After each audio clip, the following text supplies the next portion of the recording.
Good morning, students. Today we will discuss about our chapter 7 in geography book, Human Environment and Settlement, Transport and Communication. So, as you can guess the name of the chapter, tell us about that what we will read about the settlements, transports and different type of means of communication. So here in this chapter we will discuss about that what are settlements. Settlements क्या होते हैं, communications के means क्या हैं, transports क्या होते हैं. So in this chapter you have learned that early human beings dependent entirely on nature for food, clothing and shelter. कि आप चैप्टर 1 में पढ़ चुके हैं इस चीज़ के बारे में कि ह्यूमन बींग्स टोटली डिपेंडेंट है किसके ऊपर, नेचर के ऊपर, फूड और क्लॉथिंग के लिए, शेल्टर के लिए. But with time, they learned new skills to grow food, build home and develop better means of transport and communication. अब टाइम के साथ साथ हमने बहुत सारी नई स्किल्स जो हैं डेवलप कर ली हैं. फूड किस तरह से गेन करना है, ग्रो करना है. हमने होम बिल्ड करना स्टार्ट कर दिया, यानी कि बहुत ही अच्छे अच्छे होम्स हम बनाते हैं. और बेटर मीन्स ऑफ ट्रांसपोर्ट हम यूज़ करने लगे हैं. कम्युनिकेशन की भी बहुत अच्छी मीन्स हम यूज़ करने लगे हैं. In this way they modified the environment where they lived. इस तरह से हमने जो environment को modify किया है, that means जो changes हम लाए हमारी livelihood में, हमारी life के अंदर settlements के लिए. So here we will discuss that what is settlement. Settlement is a keyword also in your chapter. Settlements are places where people built their homes. अब settlements क्या होते हैं बेटा? ऐसे places होते हैं जहाँ पर लोग अपने घर बनाते हैं रहने के लिए. Early human beings lived on trees and in caves. जो पहले के लोग होते थे वो कहाँ रहते थे? ट्रीज़ के ऊपर रहते थे या फिर केव्स में रहते थे. When they started to grow crops it became necessary to have a permanent house.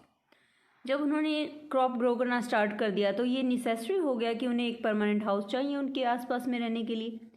The settlement grew near the river valley as water was available and land was fertile.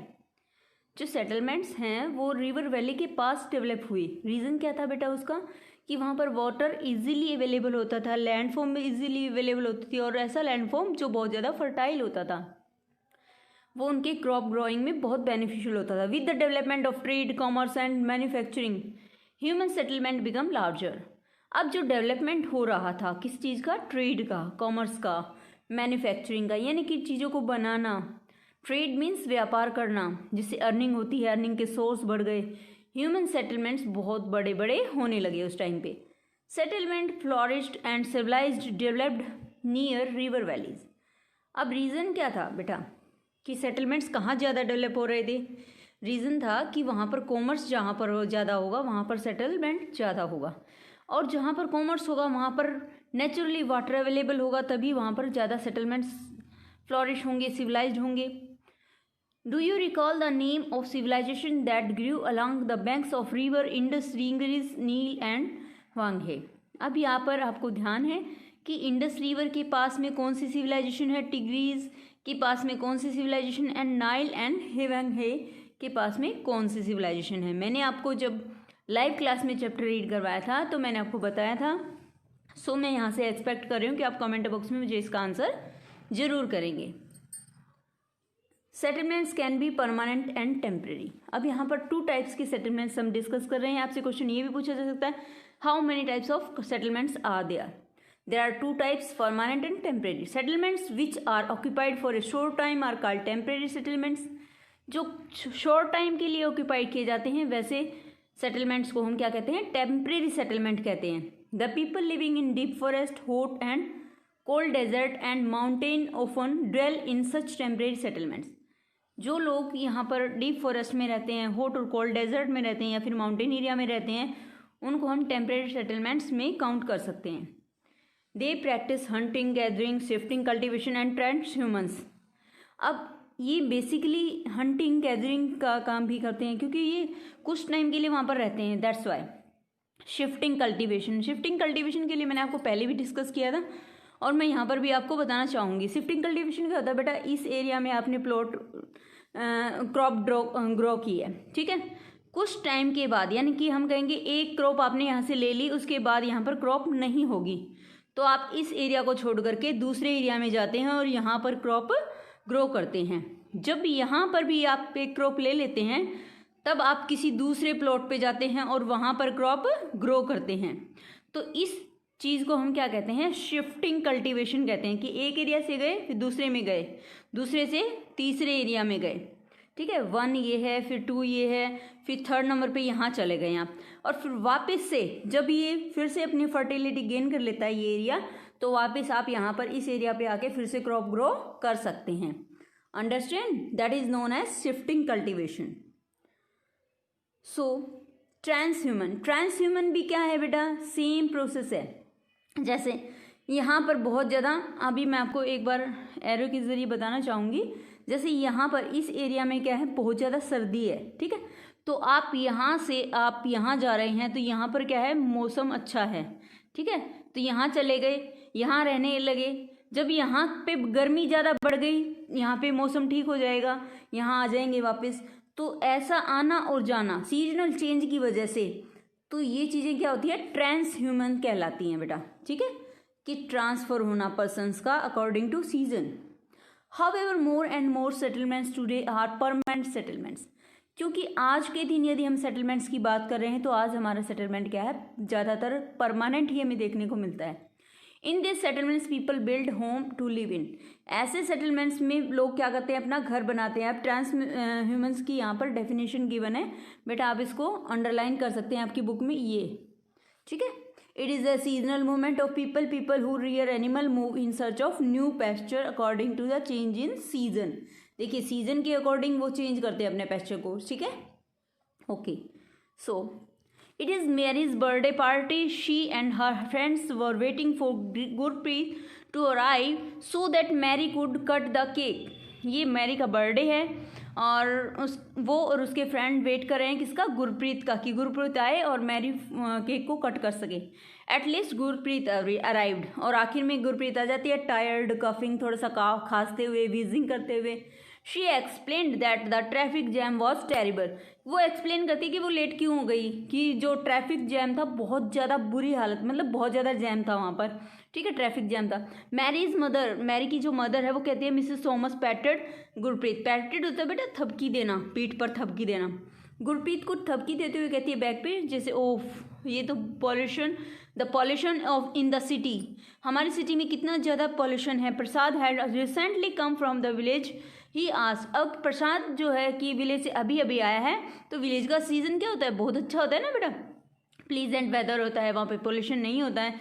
सो वो वहाँ से आया है, वो पूछता है, he asked why do we have such traffic jams and such pollution in the cities, कि हमारे ट्रैफिक जैम और सच इस तरह का पोल्यूशन हमारी सिटीज़ में ही क्यों होता है। The number of vehicle is increasing day by day due to the growing population in the city. Mary's father replied, Mr Thomas replied. Mr Thomas ने यहाँ पर रिप्लाई किया कि यहाँ पर नंबर ऑफ व्हीकल्स बहुत ज़्यादा बढ़ रहे हैं धीरे धीरे, और पॉपुलेशन भी ग्रो कर रही है, दैट्स वाई यहाँ पर पॉल्यूशन भी बढ़ रहा है और पॉपुलेशन भी बढ़ रही है। मैरीज फादर ने यहाँ पर रिप्लाई किया है। Mary asked then why are people coming to the cities, कि फिर लोग सिटीज़ में क्यों आते रहने के लिए। हर मदर रिप्लाई, अब उसकी मदर रिप्लाई करती है, they come looking for jobs, better education and medical facilities, कि वो यहाँ पर किस लिए आते हैं, जॉब्स के लिए, बेटर एजुकेशन के लिए और मेडिकल फैसिलिटीज़ के लिए आते हैं। Mary further inquired if so many people keep coming in cities where will people go live, कि लोग कहाँ जाएंगे रहने के लिए। Mr Thomas said that is why you see so many slums and scatter settles where people stay in congested and unhygienic conditions, कि यही तो कारण है कि बहुत सारे लोग यहाँ पर स्कैटर्ड सेटलमेंट्स में आते हैं, रहते हैं, कंजेस्टेड होते हैं, अनहाइजीनिक कंडीशंस में रहते हैं। Shortage of powers, water supply are common problems in the cities, की शॉर्टेज जो है पावर की यहाँ पर बहुत ज़्यादा है, वाटर की कमी है, और इसी वजह से कॉमन पीपल क्या करते हैं, प्रॉब्लम फेस करते हैं सिटीज़ के अंदर लोग। प्रसाद यहाँ पर कहता है कि आवर विलेज में not have big cinema halls, की हमारे विलेज में डेफिनेटली सिनेमा हॉल्स बड़े बड़े नहीं हैं, वेल इक्विप्ड नहीं है, स्कूल, गुड हॉस्पिटल्स नहीं हैं, but we have lot of open space, की हमारे यहाँ ओपन स्पेस बहुत ज़्यादा है, फ्रेश एयर है ब्रीथ करने के लिए, When my grandfather was sick, we had to rush him to the city hospital. जब हम मेरे ग्रैंडफादर बीमार हुए तो हमें उन्हें लेकर के आना पड़ा सिटी हॉस्पिटल में. From the above conversation we can identify two different pictures of settlements. अब जो ऊपर की जो कन्वर्सेशन है उसमें हम दो तरह की पिक्चर्स हमारे माइंड में आती है. एक तो कॉम्पैक्ट सेटलमेंट आप यहाँ पर देख सकते हैं. देखिए जो ये भीड़ भाड़ वाला इलाका है, घर एक दूसरे से सटे हुए हैं, ठीक है, कोई भी गैप इनमें नहीं है. नेक्स्ट जो स्कैटर्ड सेटलमेंट है, देखिए इसमें घर क्या है, दूर दूर हैं. आप देख सकते हैं एक घर यहाँ पर है, एक घर यहाँ पर है, एक यहाँ पर है, बहुत दूर दूर घर हैं, ठीक है. तो ये चीज़ हमें शो कर रही है कि सिटी में क्या है, कॉम्पैक्ट सेटलमेंट्स हैं और विलेजेस में scattered. Okay. The rural and the urban settlements आप यहाँ पे इजीली शो कर सकते हैं, देख सकते हैं. The villages are rural settlements where people are engaged in activities like agriculture, fishing, forestry, craft work and trading etcetera. आपसे क्वेश्चन पुट किया जा सकता है कि बेटा सिटी के लोग किस चीज़ में, किस वर्क में बिजी रहते हैं और विलेज के लोग किस चीज़ में बिजी रहते हैं. तो विलेज का वर्क आप लिख सकते हैं agriculture, fishing, forestry, craft work and trading. और rural settlements can be compact और स्कैटर्ड. आप से दो तरह के क्वेश्चन बन रहे हैं यहाँ पर. एक तो वर्क पूछा जा रहा है उनका, एक उनके सेटलमेंट्स कैसे हैं. तो दो तरह के हैं, एक तो कॉम्पैक्ट हो सकते हैं और स्कैटर्ड्स हो सकते हैं. Compact settlement is a closely built area of dwelling. ये डेफिनेशन है बेटा कॉम्पैक्ट सेटलमेंट की. कॉम्पैक्ट सेटलमेंट क्या होता है, closely built area of dwellings, रहने का स्थान बेटा. Wherever flat land is available, जहाँ कहीं भी फ्लैट लैंड अवेलेबल होता है. In scattered settlement dwellings are spaced over an extensive area. Scattered settlement में क्या होता है कि जो रहने के घर होते हैं वो बहुत ज़्यादा स्पेस्ड होते हैं, यानी कि खुले घर होते हैं, एक्सटेंसिव एरिया होता है. This type of settlement is mostly found in हिली ट्रैक्ट्स. इस तरह के एरियाज हमें कहाँ मिलते हैं, मोस्टली हिली ट्रैक्ट्स में मिलते हैं, थिक फॉरेस्ट में मिलते हैं, रीजन ऑफ एक्सट्रीम क्लाइमेट. ठीक है, तीनों स्पेस आप बता सकते हैं एग्जाम्पल में. In rural areas there people build houses to suit their environment. अब रूरल एरियाज़ में लोग घर बनाते हैं अपने एनवायरनमेंट के शूट के हिसाब से, यानी कि जिनको जैसा शूट एनवायरनमेंट को शूट करता है, दैट मीन्स उनके लिए शूटेबल होता है, वैसे एरिया में वो घर बनाते हैं. In regions of heavy rainfall, heavy rainfall के एरियाज में क्या करते हैं वो, they have slanting roof. Slanting roofs देखिए यहाँ पर आपको दिखाई दे रही हैं पिक्चर के अंदर. हाउस आर ऑन स्टिल्ट्स, लंबे लंबे खंबे लगे हुए हैं, ठीक है, पिलर्स लगे हुए हैं, उसके ऊपर घर बनाए गए हैं. ये रीज़न क्यों है, क्योंकि यहाँ पर जब बारिश होती है तो बहुत ज़्यादा पानी इकट्ठा हो जाता है, तो घरों में पानी घुस जाता है. दैट्स वाई उन्होंने अरेंजमेंट किया है कि नीचे जो बैम्बूज के पास में पानी अगर रहेगा भी तो उनके घर तक नहीं पहुँचेगा. ठीक है, ये उन्होंने रहने के लिए इस तरह से घर इसीलिए बनाए बेटा. Places where water accumulates in the rainy season, the houses are constructed on a raised platform. देखिए और रेज्ड प्लेटफॉर्म और स्टिल्ट्स यहाँ पे मैंने आपको पहले ही शो कर दिया है पिक्चर के अंदर, आप देख सकते हैं stilts house. Thick mud walled houses with thatched roof are very common in areas of hot climate. Hot climate में क्या है कि मिट्टी की छत बनाई जाती है जिससे कि ज़्यादा गर्मी वहाँ पर ना रहे, रूम के अंदर टेम्परेचर नॉर्मल हो जाए. ठीक है, ज़्यादा मिट्टी का यूज़ किया जाता है टैच्ड रूफ का. एंड लोकल मटेरियल यूज़ किए जाते हैं घर बनाने में, जैसे स्टोन है, मड है, क्ले है, स्ट्रॉ है, etcetera are used to construct houses. The towns are small and the cities are larger urban settlements. की टाउन्स क्या होते हैं, स्मॉल होते हैं, सिटीज़ क्या होती हैं, लार्जर अर्बन सेटलमेंट्स में होती हैं. In urban areas the people are engage in manufacturing. Urban areas में लोग किस चीज़ में बिजी रहते हैं, इंगेज रहते हैं मैन्युफैक्चरिंग में, ट्रेडिंग में, सर्विसेज में. सो आपसे देखो मैंने गांव के वर्क बताए थे, अभी यहाँ पर सिटी के वर्क बनाए गए हैं अर्बन एरियाज़ के. सो इसमें आप बता सकते हैं कि मैन्युफैक्चरिंग में, ट्रेडिंग में, सर्विसेज में बिजी रहते हैं. Name some of the villages, towns and cities of your state. आप ये कमेंट बॉक्स में मुझे बताइएगा. Okay, now I just want to leave you. I will explain you next part in the next video. Thank you. Have a nice day.